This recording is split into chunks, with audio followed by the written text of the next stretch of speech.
come in the house was warmer. We had a cold snap. I don't do too good in the cold. I don't do too good in the heat neither. Anyway, try to throw a quick one in, but me being quick don't use the word. But my folks can edit it for me. They can cut it down or slaughter it.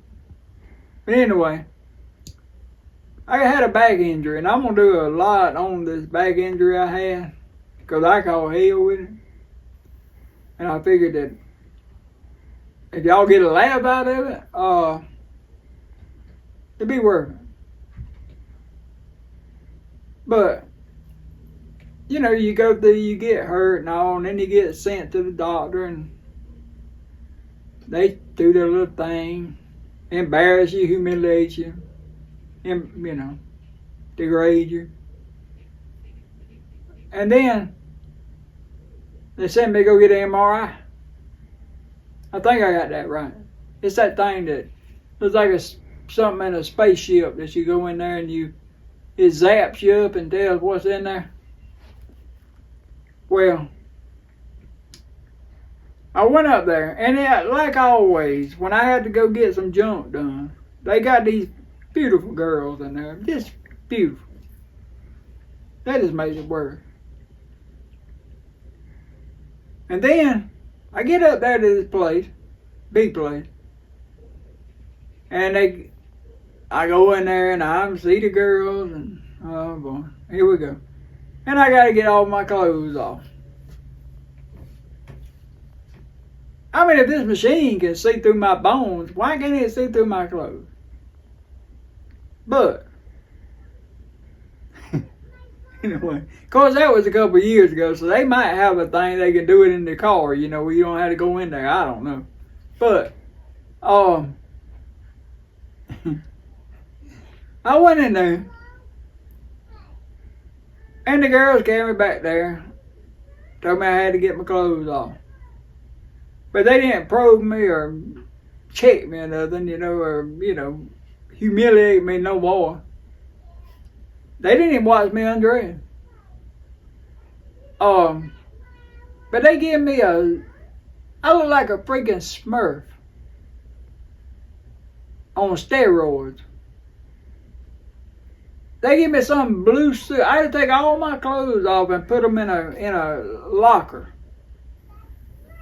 And then I put on this blue jumpsuit. It was a blue pair of pants and a blue shirt. And it looked like Papa Smurf had been electrocuted and charged up. I mean, you need sunglasses with them. I don't know, maybe that's what kind of clothes you got to wear to get MRI'd with them clothes on. But anyway, I go in there to the room. It's a big old room. I mean, a big old thing. It looks like I said, it looks like you could just blow a hole in it and look and see what's going on in Pluto, one of them planets way off somewhere. And I went in there, and they got the little paper stretched out where if anybody's funky, I reckon it won't get on the cushion part, whatever that thing is. But anyway, I climbed up. Well, I got over there and I noticed, and they got out there in the waiting room, they had things for kids, to play with. Well, I got back there, and I got my suit on, my Smurf suit.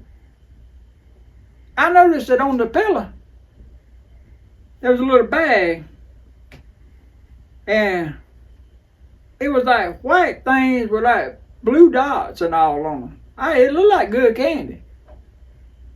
But I wasn't wanting no candy. Because, I get off somewhere today. Here I go, my POBS goes to the bottom, and I had to squirt. Now, I had to be in a mess then.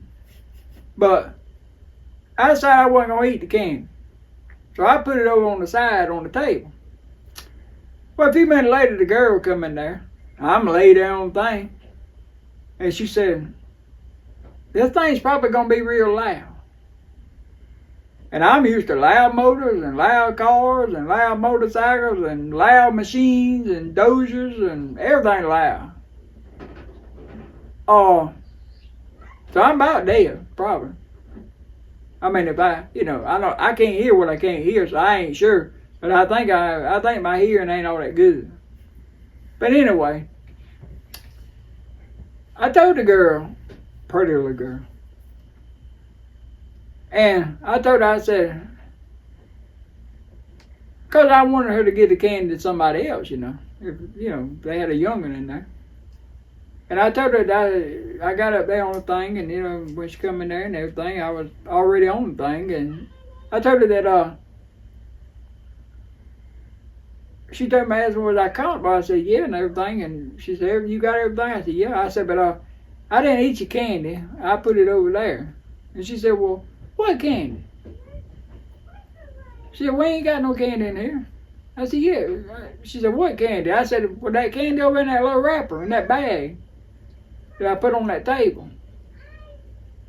She told me she went to laugh.